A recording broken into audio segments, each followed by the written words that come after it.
Good afternoon, everyone. Welcome to another one of our Wednesday webinars. My name is stockdarts, and we are going to do the usual. We're going to go ahead and take a look at the four major markets. We're going to look at the S&P 500, the NASDAQ Composite, the Russell 2000, and the Dow Jones. Once we finish with that, we will take a quick look at the US dollar, see how it's affecting oil, gold, and silver. And once we finish that, we'll move on to chart requests. Those of you that are in here, if you have a chart request or something you want to look at, feel free to put it in the chat tab, and we will do our best to cover it and see what we can do to help you get a better read on that chart. Denise, we will definitely take a look at AMGN.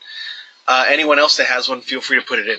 It's always nice for me to know how many names we have to look at so I can figure out how much time to allot to it. If you like the content, if you like what you see here, you can follow me at Twitter at stockdarts. On YouTube, same thing, stockdarts, or you can go to patreon.com/stockdarts, where you can find more content from me. It's where I put a lot of my potential trade ideas on there. Sometimes I'll put thoughts on trading like I did yesterday. Some of it's free, some of it's subscription, but even the subscription stuff is only like $8 a month. And it's a good way to get more access to the kind of trades I like to take and more exposure to different names that you can look at if you have trouble finding names to trade, particularly in markets like this that are a little bit more difficult or tricky to trade. Other than that, let's go ahead and get started with a look at the S&P 500. Very interesting. We are pretty much at all-time highs. Have not quite reached it on the S&P 500, but we did reach it on the Qs. And I think we've reached the point where risk reward is absolutely not worth it. I think I mentioned last week that I did not like the risk reward. I did think that we were probably going to make our way to all-time highs on the NASDAQ and possibly the S&P 500, and we kind of did. But that being said, I was not too invested in the long side because I think at this point the risk reward's just not there. And as I've scanned through looking for names to trade, looking for ideas, I'm finding a lot more names are starting to pull back. And I think that's because we're finally finding some resistance. And so even though we are at all-time highs now, or very close, I think we finally hit that resistance level that we are looking for and are probably due for a pullback. Now, that being said, I don't think we're topping out. I don't think we are at a point where we should expect a rollover in the markets. I just think it's time to pull back and start to retrace some of the ground that we've covered over the last couple of months. If we go ahead and take a look at the S&P 500 here, you'll see what I'm talking about. So we're obviously up here at the top. If we go to a weekly chart and get a better idea of what we've done and where we've come from, you can see that we're right back towards a pretty strong level of resistance, obviously, because the last time we hit that resistance, we broke down pretty strongly. And I think the manner with which we've come up to that level sort of tells us that there's a good chance that we probably can't just push past it, right? A lot of times when you get to these real key levels, the ceiling of a major range or major base, it's you normally need some consolidation in there to get new buyers to come in and want to push up through there, rather than the buyers that have been in it throughout this long run and are starting to look at taking profits. Now, I will say that despite the fact that I suspect there's strong resistance coming up, there is always the chance that this continues to run higher, which is why I would not recommend shorting right now. If you look at, and I went over this last week and the week before, if you look at what this market has done each time it's come up to a potential resistance level in 2019, it has basically just pushed right through it without really taking too much time to think about it. We take a look at what happened when we were at the 258 level. We spent 4 days and then broke through it. The next level was right above it, and we spent maybe a week and a half, and then we pushed right through it. Now, the one time we did spend some time at a key level was around 280, right? You can see we spent a good month, first maybe 2 weeks below it, and then a week and a half or 2 weeks above it, and then we pushed on right through it. So, for the most part, we just took through all these resistance levels without any real strong selling pressure or reversals. And now we finally hit what would be considered the biggest ceiling, obviously, which is all-time highs, and which is the level that we haven't been able to clear. Now, one thing to notice with this pattern was the first time took 4 days, the next time took about 7 or 8 days, and the next time took maybe 20 or 25 days, right? So you can see that we are starting to progressively get more and more difficulty as we come up to these levels. And so if that pattern continues, then we should spend a lot more time dealing with this 292, 293, 294 level. Do I think that we can push above it? Possibly. But I would not be interested in buying that breakout, because I think it's more likely than not going to be just a probe to new highs and then ultimately a failure, which we come back and start testing a little bit lower. But I don't think that we are ready to consider this a bearish opportunity or an opportunity to sell or an opportunity to get too overly conservative. If you are someone that trades longer term, this is a good place to start taking profits and start sort of reeling in and managing your risk a little bit better. There's a decent chance that we do pull back from here, and maybe not a big chance, but there is a chance that we do pull back swiftly. I don't think it's the likely direction that the price action is going to take, but I do think that there is a chance that we do sort of pull back sharply. Although I think the more likely scenario is that we just kind of come back and retest our moving averages and possibly come down and test 280 and a little bit below there. However, there is always the chance that we do start to sell off a little bit quicker, especially now that we're in earnings season. We had Netflix report yesterday. For the most part, it was a non-event. It had a lot of volatility, but for the most part, it just kind of stayed unchanged. And even as far as Netflix is concerned, it wasn't even really that much volatility. I don't think it ever got above 8 or 9% overnight. I don't even think it reached 8 or 9% actually. And so it really didn't do much as far as Netflix is concerned.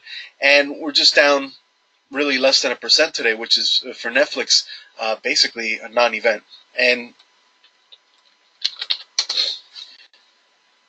with more earnings coming up, we have Facebook, Amazon, Apple, all the big, Google, all the big tech names report in the next couple of weeks, and they should have a stronger impact on what happens with the markets.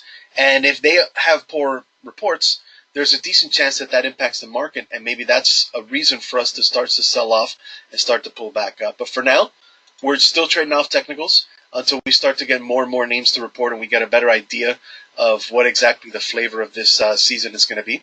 And then we'll see whether it affects the markets in a negative or even a positive manner. It could be that they all have blowout earnings and we start to probe higher. But like I said before, if we do break out, I am not excited in buying the breakout.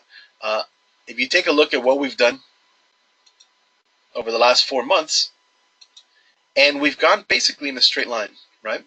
And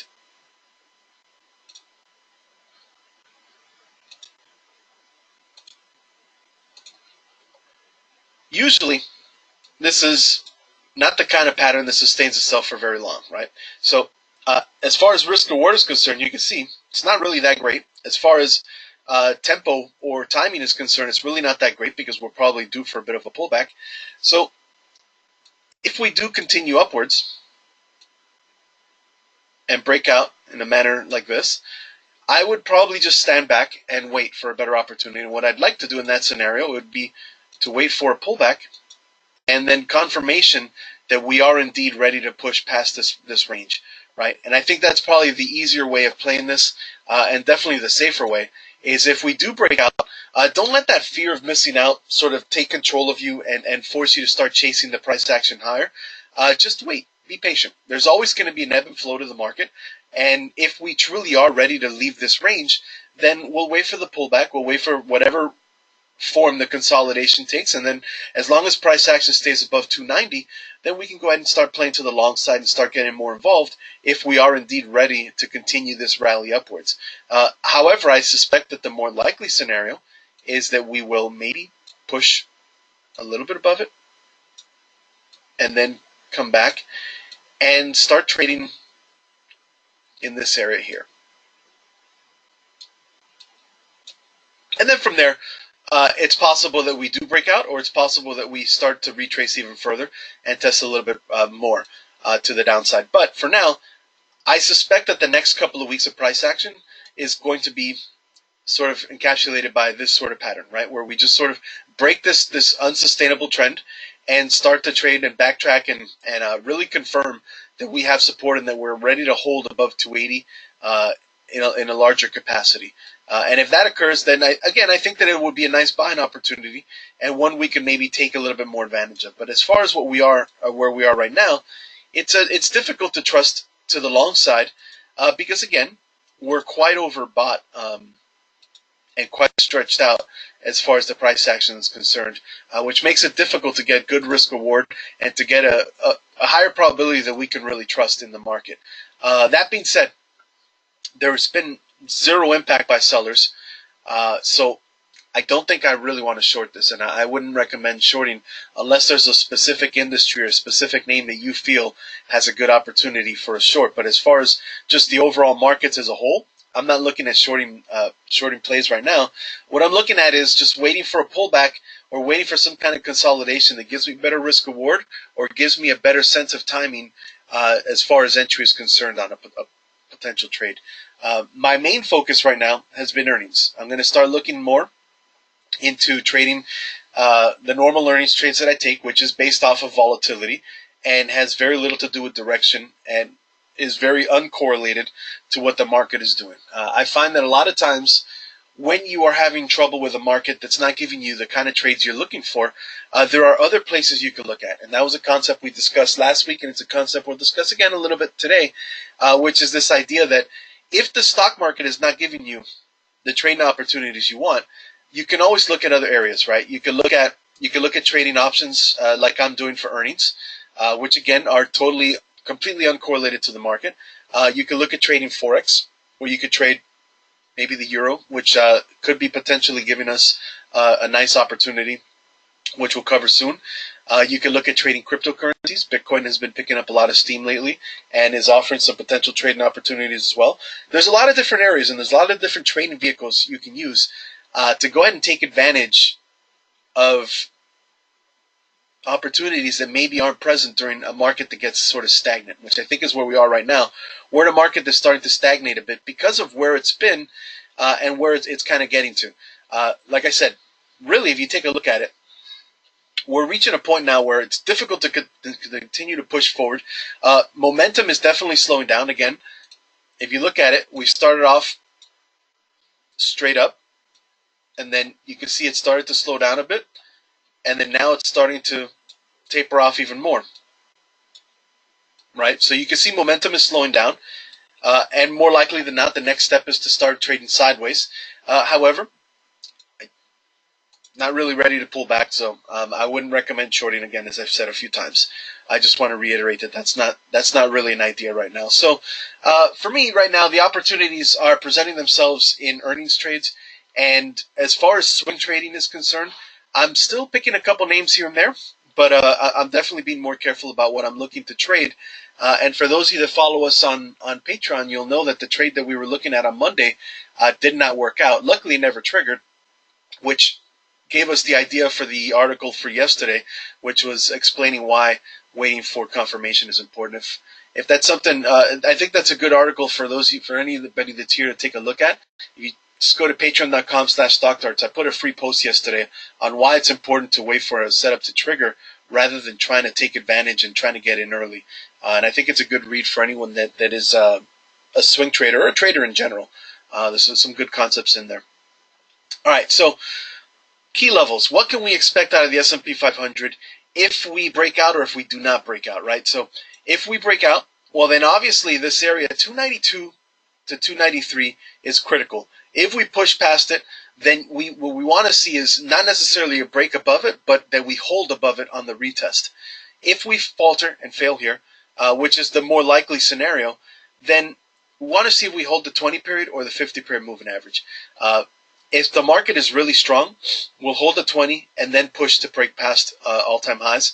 If the market slows down a bit, we might come back and test the 50. As long as we hold above this area around 281, then I think that we're still in very, very bullish territory. Despite the fact that we fail at highs and come back and retest it, that should be still a good buying opportunity to go ahead and take another trade. And again, that's a 10-point range to go ahead and take advantage of bullish momentum with a pretty clear stop out if we do fail at that area. Below there, we have the 200 period moving average, and I would not expect the price action to lose that unless we had a really, really poor earnings season. So for now, expect price action to stay somewhere in this area.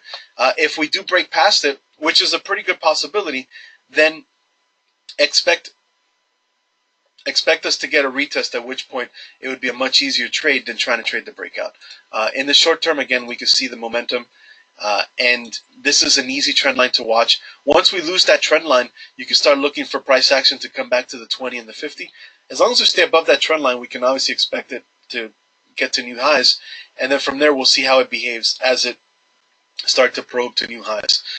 Now, if we look at the NASDAQ, you'll notice last week I mentioned that if there wasn't an index that was going to hit all-time highs first, it was going to be the NASDAQ. Tech has continued to show its relative strength compared to the rest of the market, and it was the first to really kind of break out. Now, interestingly enough, we broke out to highs despite the fact that Netflix actually had, for the most part, a poor report. It wasn't really the impact that led towards the Qs breaking into new highs. Now, we've sort of just peaked over the highs, right? If you look at the right now, we hit 187.93 was the high, and last year our high was 187.53. Yeah, 187.53, right? So we are at the moment just about 40 cents into new territory. And as a matter of fact, we sort of pulled back already. This is the key area to watch, right? If you want to see whether we can sustain price action above highs, watch this trend line right here. I'm going to color it green. That's going to be the trend line we need to watch if we want to see whether the market can sustain its price action and continue trading higher. If we lose this trend line in the next couple of days, obviously that means that we could not sustain price action above 187, and likely means that we need to come back and retest the 20-period moving average and possibly a little bit below it. You'll notice the moving averages again. This is a nice sort of indication of a strong trend when you have the 20-period, which is the brown one, and the 50-period moving together, almost like train tracks, almost parallel to each other as they rise higher. That's typically a very good sign of a strong trend. Will it falter here and cross over again? Don't know yet. Depends on how we behave here. But first thing we want to do is watch this green trend line. If we lose that green trend line, we'll see how it behaves. Typically, in a strong trend like this, you do get a decent bounce off the 20. So we'll see how we behave off the 20 period and whether the price action wants to trade just between 187 and about 183, or whether we need to go a little bit lower and test down to this 178 area and the 50 period. Again, I think because of the strength of this trend, if we do start to lose it, we're going to get another attempt at another bounce, because there's going to be a lot of buyers that feel like they missed out on this trade. And there's going to be a lot of buyers that want to get involved. And that's why it's not a good idea to short, despite the fact that we are at what should be pretty critical resistance in the markets, is because there's a lot of traders that miss this and are going to buy as soon as we drop. And that's going to make this very tricky. Even if there's too much supply and it overwhelms the buyers and we end up pulling back, it's going to be a hard trade for you to take as a short, because there will be buyers that try to come in, and you're going to get a lot of false signals back and forth until we either go ahead and the supply overwhelms the buyers, or the buyers end up pretty much eating up all of the supply and then pushing, demand pushing the price action higher, right? But we're at a spot where it will be tricky if you go ahead and try to trade counter trend, which is why it's a better idea, even if you expect the pullback, is to wait for that pullback and then go ahead and try to take advantage of the strong upward bias that we've had in the market since the turn of the year, basically. Now, I don't think there's any key levels we need to pay attention to other than the ones I just mentioned. Price action is more likely than not going to drop below 178 in the next month or so. So for now, what we need to concern ourselves with is the 20-period moving average, this green trend line, and what happens if we continue to trade higher. Now, again, if we continue to trade higher, I don't think the risk reward is there, and I don't think that the timing is there as far as momentum is concerned and as far as what we can expect for high probability setup. It's more likely than not, if we do break out, we want to wait and see if we get a pullback after that and then trade that consolidation, particularly if it stays above 187, at which point it would confirm that we are maybe ready to push past this broader range. And again, if we go back and take a look at the weekly chart and see what we've done on the Qs over the last year or so, and you can see we've been trading sideways. There's been very strong trends in both directions, but ultimately we've not really gone anywhere, and are really just right back to the top of that range. And I think the question now becomes, are we ready to sustain price action above that range, or do we need to come back and back test a lot of this range again? You'll notice we've done this before. These price actions repeat themselves quite a bit. And you'll see that the last time this happened, we basically spent about 2 years trading sideways. And again, you'll notice once we did break out, there was plenty of time for traders to get involved. We had 3 or 4 back tests of this range before we really started that massive trend in 2017, right? So it's the same sort of idea. If we do break out here, don't get antsy, don't get impatient, and try to chase it. You almost always get a retest, and you almost always get a consolidation range, which then leads to the big move. Now, it may not happen, and if it continues to trade higher, then no big deal. You just wait for whenever you get an opportunity. But for now, I think the better idea here is to wait and make sure we see how we resolve the price action at this critical level, rather than trying to chase it when it's been up so many days in a row, and really is starting to get to a point where it should be getting kind of tired as it pushes through a major level. Again, this is a key area, of course. Obviously, all-time highs are always a key area, but this is a spot where we really encountered a lot of selling last time, and started a pretty quick and sharp sell-off that culminated with a pretty big drop at the end of the year. And while we've surged right back up to that area very quickly this year, I think we've reached kind of the end of the road as far as this particular move is concerned. And I think now we have to see how we react to this move. When I teach people about technical analysis and about how to trade the market, I always point out a concept where you have an action and a reaction, right? Where you have a strong move in price, and then you have a reaction or consolidation to it. And I think we've just seen an action move, right? We've seen a strong move up towards a level where at this point we need to see what the reaction to that move is, the consolidation, or how it's going to take form when we do finally react and sort of consolidate this move. And I think once we see that, then we can start getting a better idea of how we want to go ahead and move forward trading that. Now, in contrast to what we've just seen on the S&P 500 and the NASDAQ, if we take a look at the Dow Jones, we're not really at all-time highs yet, right? You can see that we're lagging behind. It's still pretty positive. There is room. We're pretty close to all-time highs, but overall, definitely a little bit weaker, right? If you look at the S&P 500, we've been sort of squeezing higher, right up to the all-time highs. The NASDAQ squeezed through the all-time highs. With the Dow Jones, we're trading sideways, right? And we're still sort of consolidating now. It's still pretty bullish, right? You had the breakout, and you had the retest, and then you had confirmation of that price retest and a price action subsequently moving higher, right? So overall, this is still pretty bullish. If we're looking at the Dow Jones in a vacuum, this would still be a bullish chart that looks like it wants to continue higher and test all-time highs. And that could be the case. It could be that the NASDAQ continues to push past their highs, which leads to the Dow Jones coming up and testing theirs. Now, if that scenario were to play out, once the Dow Jones hit all-time highs, that would probably be a good point for the NASDAQ to pull back and start coming back to retest their highs while the Dow Jones consolidates just below, right? So that's the potential scenario we could watch and see if it plays out. And that would, again, be bullish, and that would be maybe what we would want to look for if we wanted to continue buying once we had a retest of the highs on the NASDAQ and the S&P 500. Now, if the S&P 500 and the NASDAQ pull back at these levels, then we can expect the Dow Jones to come back and retest this 260, and more importantly, probably come back a little bit below it and test its moving averages, which again are moving upwards. They crossed over the 200 period, which is important, and overall, everything is still positive. It's just going in a much slower manner compared to the S&P 500 and the NASDAQ. And as long as this thing maintains price action above this area, this 260 to 250, then it's basically headed towards all-time highs, and it's just a matter of when it can get there. You know, if you notice what happened here, we had this strong trend down, right? Once we broke it in February, we spent the next 2 months kind of consolidating and confirming support above that area, right, above that breakout. Now we had that breakout, and as long as we stay above that, things are bullish. Now, if we do lose that area, then we could say that maybe things are getting a little bit more neutral, and we'll have to go back and look at the S&P 500 and the NASDAQ to see if they are corroborating that, or if they are continuing to sort of lead and try to stay in a little bit more bullish stance than what the Dow Jones is doing. I think the important thing here is that we don't lose the 20 and the 50.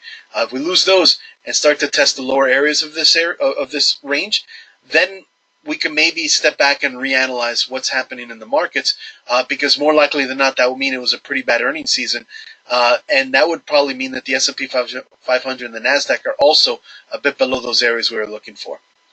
Other than that, there's really not much more that we need to point out. Again, it's the same key areas on all three of these indices, which is the 20 and the 50-pair moving average, and the previous levels of support that we've sort of pushed past. And need to just sort of confirm that we're ready to continue trading above them and continue to probe higher and test some of the higher levels that are above us, at least on the Dow Jones. Obviously, once we get through all-time highs on the S&P 500 and the NASDAQ, there's nothing left to really check.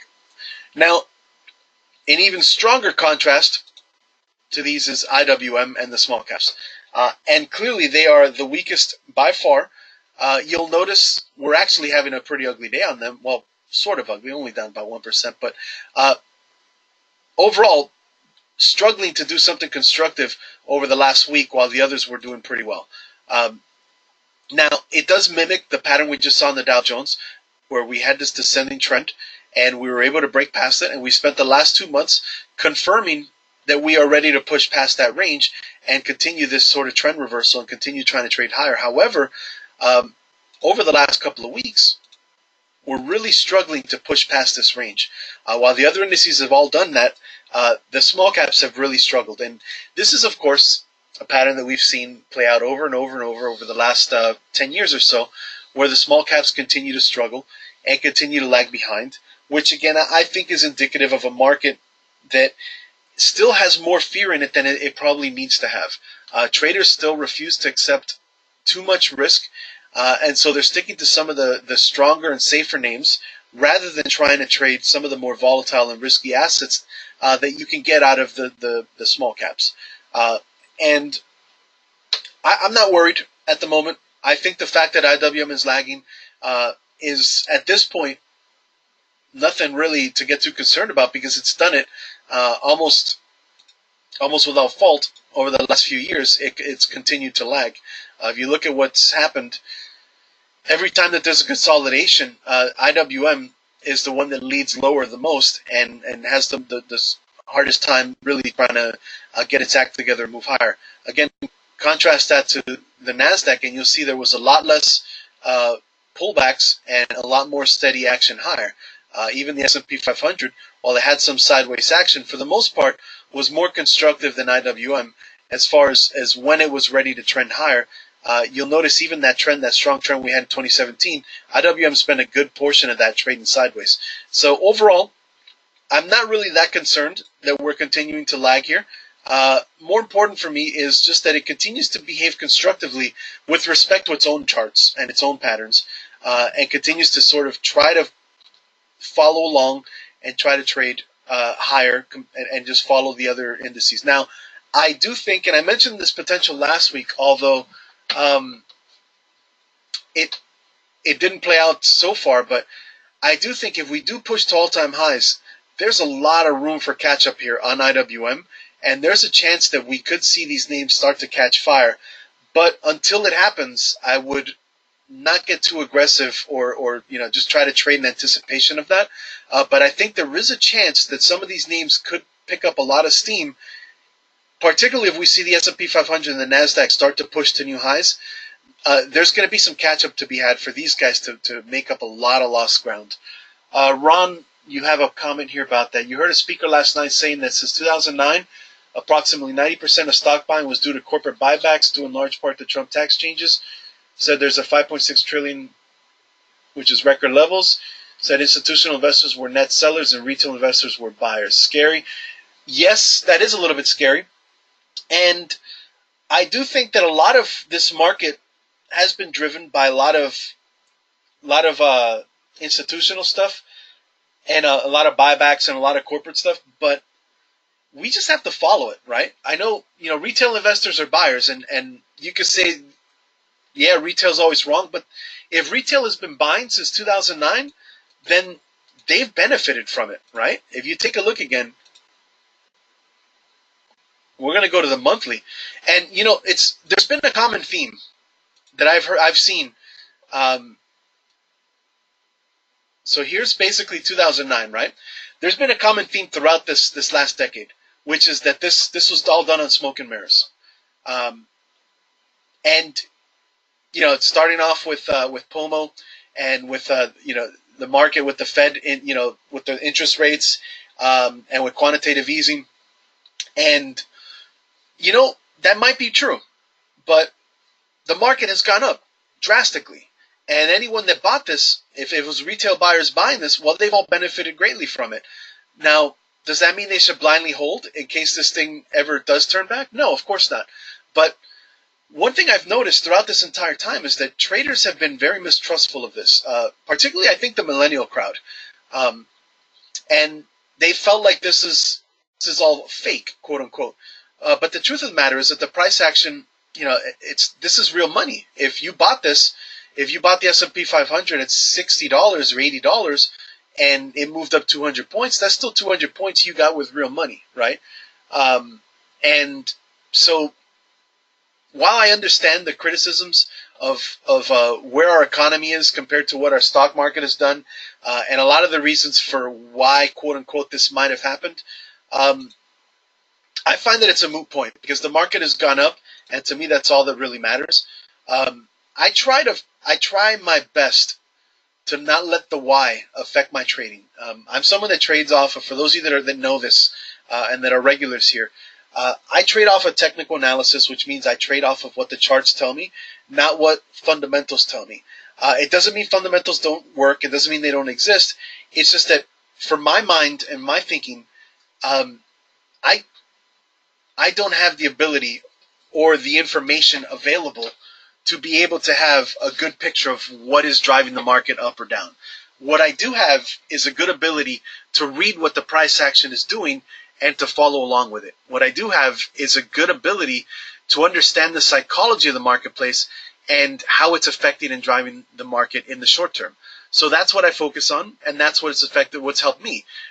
Trying to figure out the why, to me, feels like a moot point, or sort of a lot of wasted energy, because the why isn't important to me. What's important is the what. What's it doing? Where's it going? Um, I've seen a lot of times particularly when I see day traders, and we'll get a move up or down one day, and they'll be like, "Well, why did this happen?" Well, the truth of the matter is that a lot of times it doesn't matter why it's happening, and a lot of times the why is kind of a fabrication by the news anyway. There's a lot of times where the market is due for a sell-off, and then any random news event is attributed to why we sold off. And the reality is that at that point, it's not really a reason; it's more of an excuse. So, to me, what matters is the price action, and what matters is what it's doing and how I can benefit from it, right? So, I agree with a lot of what you just said, but I don't think, to me, it makes a difference. I think what matters is the fact that a lot of people's IRAs have gone up dramatically since that time, and are actually higher than they were prior to that crash, and that they benefited from it. And the thing is, it's up to them now to make sure that they put themselves in a position where whenever we do get another 2007, 2008, that they are in a better position to manage that and to be able to control the risk during an event like that. And I think that's really the big key, more than anything else. Okay? All right, so I think that's a good way to end our analysis of the four major markets. I think that we are at pretty critical resistance levels, and it would probably behoove traders to start to rein in risk and to be a little bit more cautious about where the market's going over the next week or two. I do think that we're still in a pretty bullish environment, and I'm not ready to call a top here and say that we're going to roll over. I will say that the names that I've been watching, as I go through and scan, and I go through hundreds of charts a day looking for possible trades. and a lot of them are pulling back. So there is a decent chance that we pull back here. The manner of that pullback and the strength of that pullback, I think, is still to be determined. So I think it's better if we just sort of wait right now and see if we get a better idea of how that is going to react, particularly over the next couple of weeks. Again, we have Apple reports at the end of the month, a couple of weeks away. We have Amazon reports on the 25th. We have Facebook reports on the 24th. And we have Google, which reports on the 29th, right? So from the 24th to the 30th, basically from next Wednesday to, well, the next couple of Wednesdays, we'll have a much better indication of where the market wants to head and what's going to, what kind of impact these names are going to have on their earnings are going to have on the market. And I think from there we'll have a better idea of what we can expect out of the market. Until then, I think it's better to trade cautiously. I'm not saying to totally avoid trading. If you're a swing trader, particularly for those of you that do this as, whether it's as a complete profession or even if it's just for supplemental income, you might still need to trade in order to make sure you can make money. Just do it and try to pick and choose a little bit more carefully, and not get overly aggressive in either direction right now. All right. Now let's take a look at the U.S. dollar, and I think that actually there's a potential move coming on the U.S. dollar very soon, which could be, it could actually also have an impact on the markets, particularly if it's a breakout. You'll notice on the UUP index, we've got a nice little consolidation range, a nice little pullback, and this is setting up to what could be a bullish move, right? You've got the 20 period kind of climbing upwards and curling above price, supporting it at the sort of the mid-range of this channel, and obviously there are two things that can happen here, right? One, it falters here and comes back and trades down to the bottom of the channel, or two, it breaks out above. Now, the reason I think there's a chance it breaks out above is what we are seeing out of the euro. Now, we've focused on the euro for the last few weeks, and you'll notice what's happening here, particularly with yesterday and today's price action. It looks like it's really, what happened here? That's not what I wanted to draw.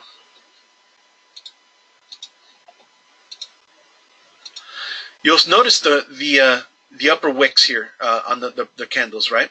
Now, I'll zoom in. Close another one of these ads. You'll notice that it's really struggling to get above this red trend line, which is pretty critical, the 50 period moving average. And if this rolls over here, then I think that's going to lead to a strong rally from the US dollar, right? So we have this short-term trend on the euro, and if we get a breakdown here, I think that's a pretty bearish move for the euro, and I think might be the nail in the coffin to finally lose this 113 to 112 level and lead to a move lower. If we take a look at the weekly chart of the euro and see what it's done, you can see that it actually has pretty much lost this 113 level already, and it's slowly sort of just dripping below it, and I think at this point is pretty close to a pretty big breakdown, a breakdown that will likely lead to move down to about 110 and possibly a little bit below it. And so if that occurs, that's going to mean a strong rally for the US dollar and possibly even a pullback for the markets, depending on how strong that rally is in the US dollar. Now, it hasn't happened yet, and there's always the opportunity for the euro to reverse this and surge higher, at which point that would lead to a US dollar breakdown. But I think right now, this looks kind of bearish to me, and I think if we lose this trend line, we should have a very quick move down to 112, and there's a pretty good chance that there's a move back even below that. So I think that this is a nice opportunity for anyone that wants to trade Forex, and it might even spill across other US dollar crosses. If we look at the US versus the Canadian, it's been steadily consolidating and holding pretty steadily above 133.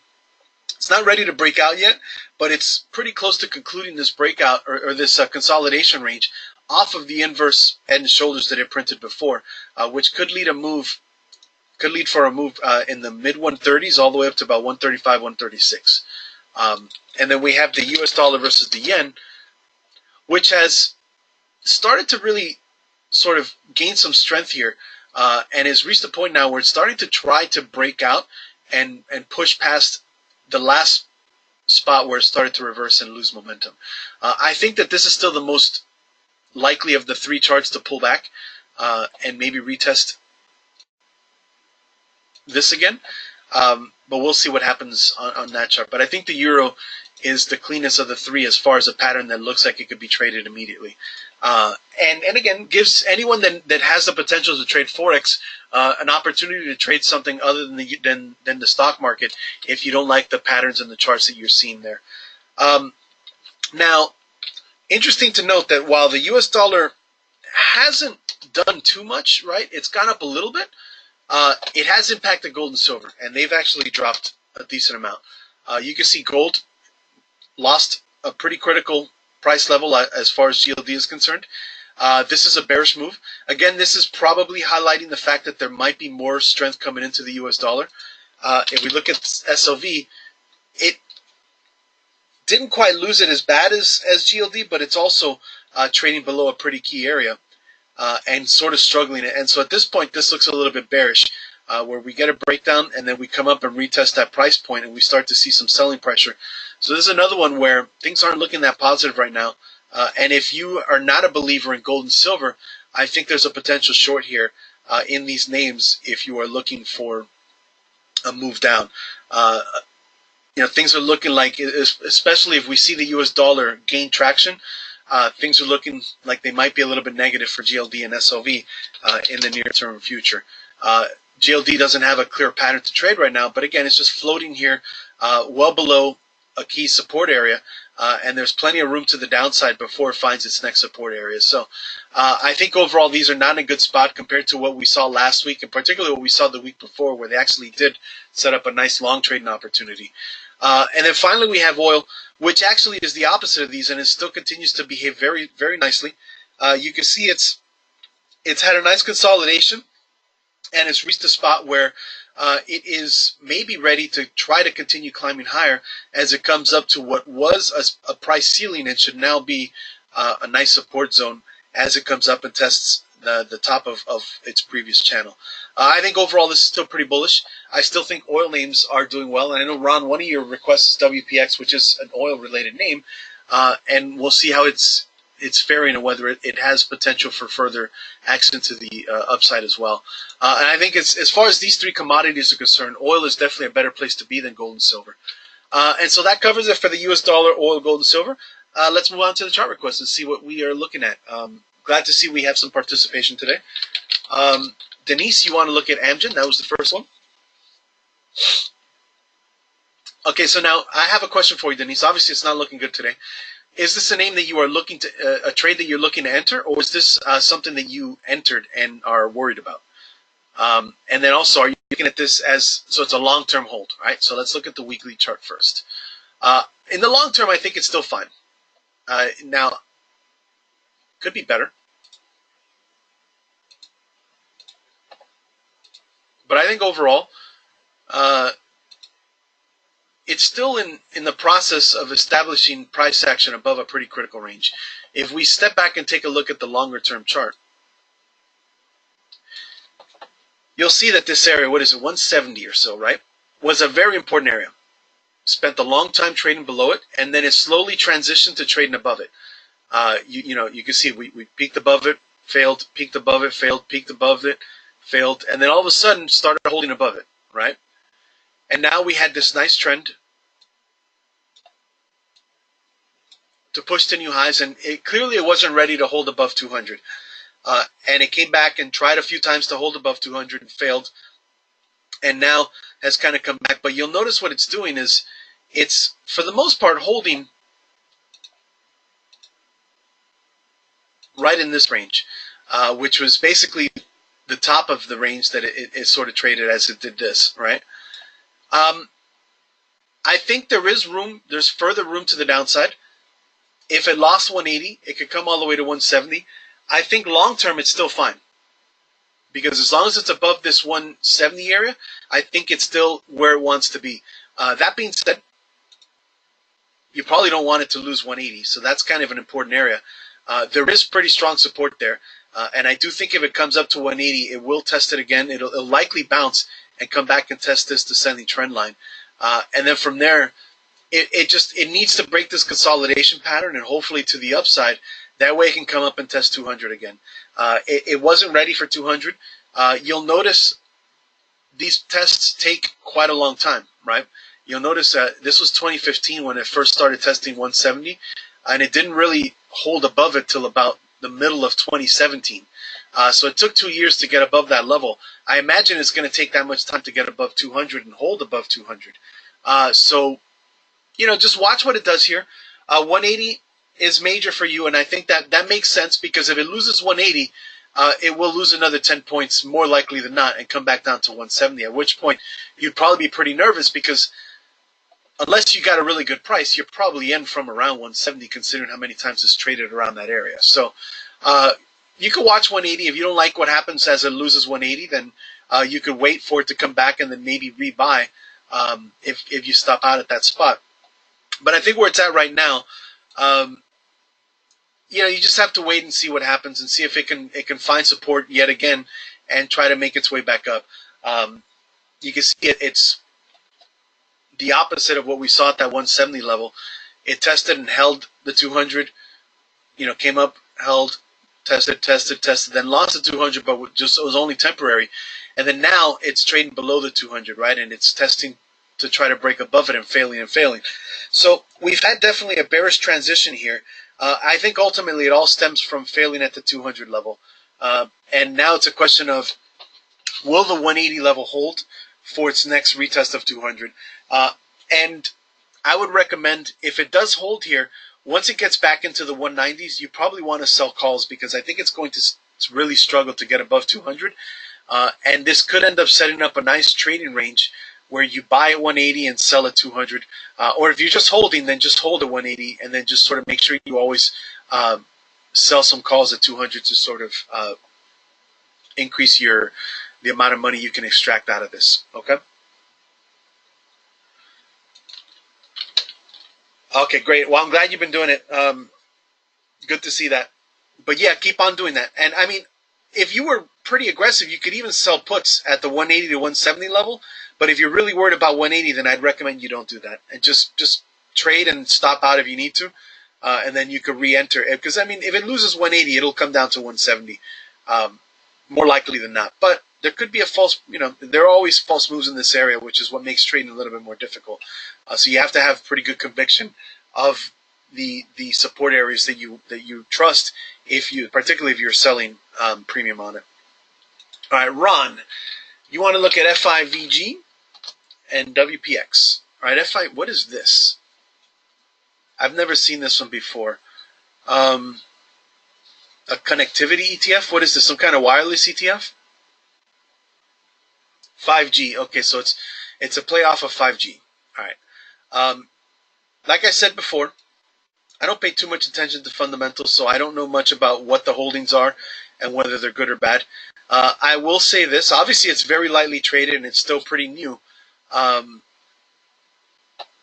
Clearly, it's at resistance, right? I mean, I don't know how substantial that candle really was.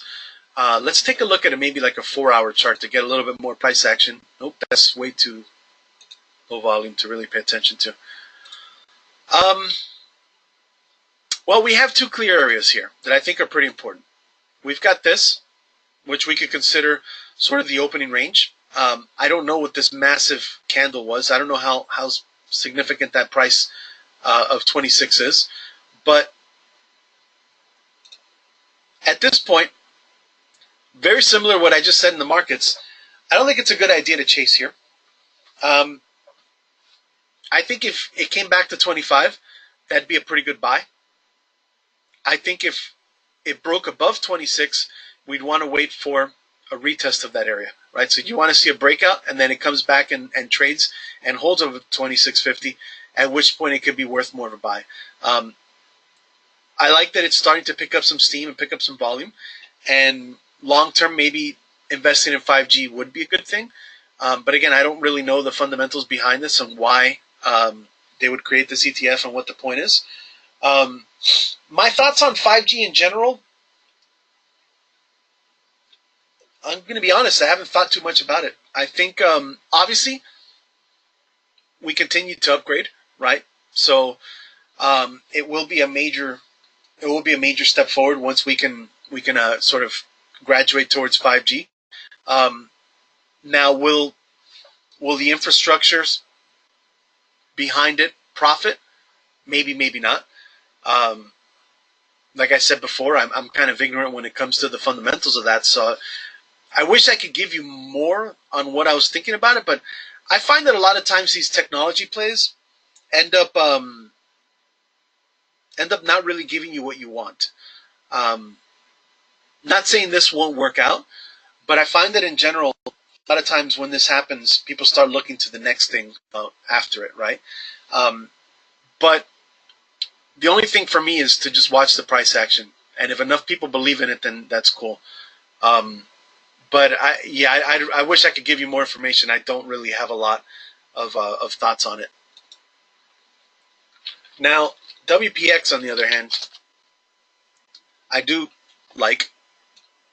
Now, not that I don't like the 5G one. I think it needs time for a better play. Um, did you take this trade based off of my Patreon post, or are you looking to get in? If you're looking to get in, you're way too late. If you took this trade, we're at a point where you want to you want to take partial profits. Um, Not sure where you stand on this, but for those that maybe don't know, this was one of the trades I recommended, and it did a good job. I'm pretty sure I recommended this as one of my oil trades, and it did a good job of trading above 13 and then coming back and retesting. And now the last 4 days, it's had a nice breakout, and you can see these marching candles like this. You can see that we're starting to lose momentum, and I think we've reached a pretty critical point here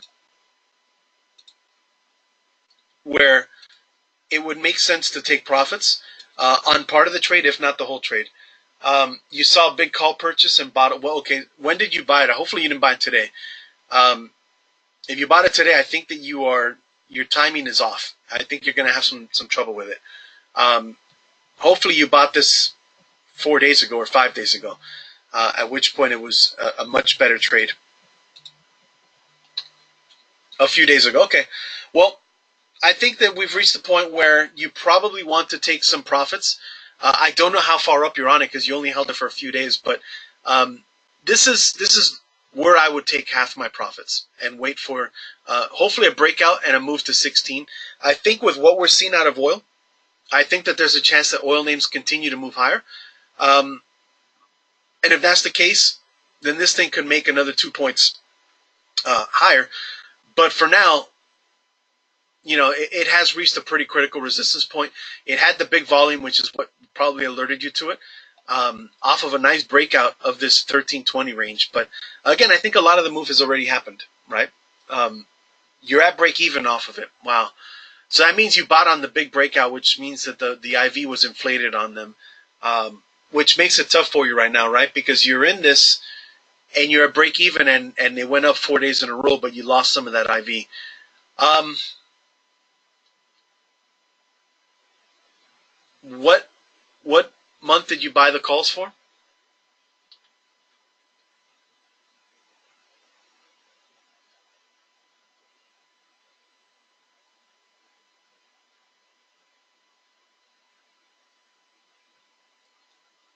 May. All right, so you've got a few weeks. I think you could be patient and see what happens.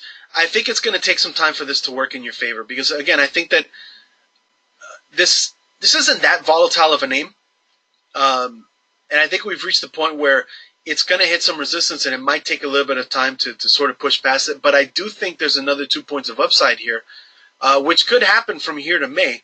Um, so I think at this point you just have to be patient and wait it out. Um, I will point out one thing as far as trading options is concerned. Um, More often than not, when you see the big call, you see those those big moves on options on volume. If you follow that, a lot of times what you're doing is you're buying inflated volatility on them, which makes it tough because you're chasing price action, and on top of that, you're getting a bad price because the pricing of the options is inflated as well, and it makes it difficult. Like it's gone up 4 days in a row, but it's lost some of that IV, which means that you're break even though the move has been in your favor.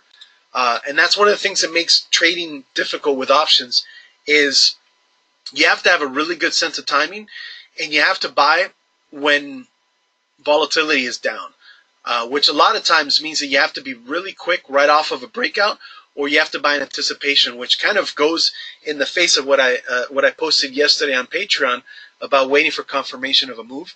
But when you're trading options, it's a different game, particularly when you're trading options as a directional, in a directional manner, rather than trying to take advantage of volatility.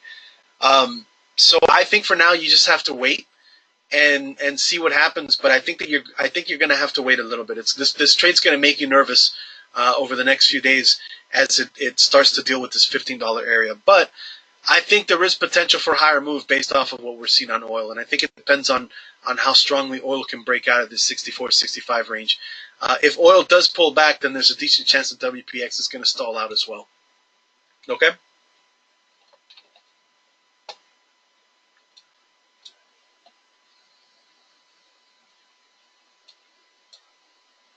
All right, guys. That looks like it covers it for today.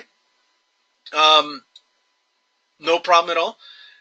If any of you guys ever have other questions or other concerns, you can always ask me. You can either just message me on Twitter. You can ask me at patreon.com. You can send me a message there. You can ask me on the Discord, or you can even just email me, stockdarts@gmail.com. I'd be more than happy to help you guys out and give you whatever, if you don't feel like asking these questions in public, you can always just ask me in private, and I can help you out in that way. Other than that, hope you guys have a good rest of this week. Keep an eye on how we behave as we hit these all-time highs in the markets, and we will meet again next Wednesday.